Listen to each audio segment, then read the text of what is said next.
रसूलुल्लाह सल्लल्लाहु अलैहि वसल्लम ने फरमाया, जब रमज़ान मुबारक आता है तो जहन्नम के तमाम दरवाजे बिल्कुल बंद कर दिए जाते हैं। इसमें रोज़ा अफ्तार करने वाले की मग़फ़िरत, गुनाहों की बख्शिश और जहन्नम से आज़ादी के परवाने के अलावा रोज़ादार के बराबर सवाब भी दिया जाता है। रोज़ादार को दो खुशियाँ मिलती हैं, एक इफ्तार के वक़्त कि उसका रोज़ा मुकम्मल हुआ और दुआ कबूल हुई और अल्लाह ताला की नेमतों से रोज़ा इफ्तार किया, और दूसरी खुशी जब अल्लाह ताला से मुलाकात होगी। रोज़ादार के मुंह की जो मैदा के खाली होने की वजह से आती है बू, अल्लाह ताला के नज़दीक मुश्क से भी ज़्यादा खुशबूदार है।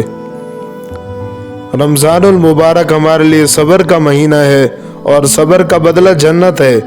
यह हमदर्दी और खैर खाही का महीना है। इसमें मोमिन आदमी का रिज़्क बढ़ा दिया जाता है। रमज़ानुल मुबारक हमारे लिए अल्लाह ताला का खुसूसी इनाम है। यह महीना नुज़ूल कुरान का महीना है।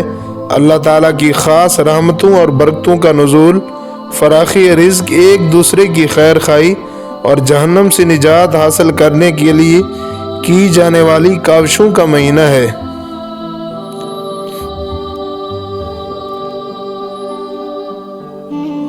माह रमज़ान को कीमती बनाने के लिए चंद बातों का एहतमाम बतौर ख़ास बहुत ज़रूरी है।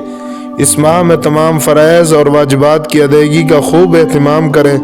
अगर कज़ा नमाजें ज़िम्मा में हैं तो उनकी अदायगी शुरू कर दें। रमज़ान के बाद कज़ा रोज़ों की अदायगी का अज़म करें और साबिक़ा ज़िंदगी की तमाम लग़ज़िशों पर रब ताला से सच्ची तौबा करें।